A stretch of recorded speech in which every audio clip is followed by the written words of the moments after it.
Stop scrolling and listen for a second. God has a message for you.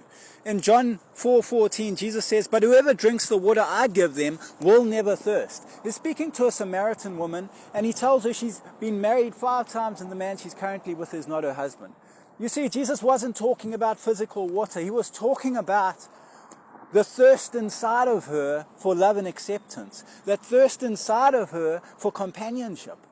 And we often do that in our lives. We try and replace the relationship we're supposed to have with God with a relationship with another person, or we try and replace it with drugs or alcohol because it numbs us and it makes us feel good for a little while.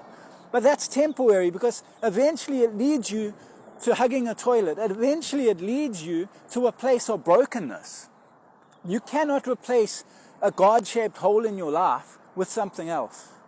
In Jeremiah, God says his people have forsaken the living water. They have walked away from him. They have dug for themselves their own cisterns and wells. And the thing about digging your own well is it takes effort, it takes work, and it's hard.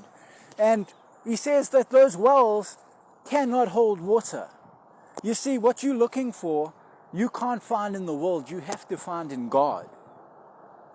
And the thing about a well is a well doesn't move. The well's always going to be there. So if you're ready today or tomorrow or the next day, get up, move towards the well and get the water.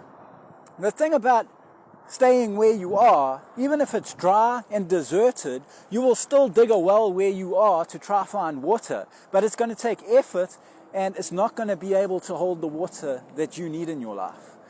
So I'm not asking you to become a Christian. I'm not asking you to give up anything. I'm asking you to read your Bible, get to know God, and let the commitment flow from that.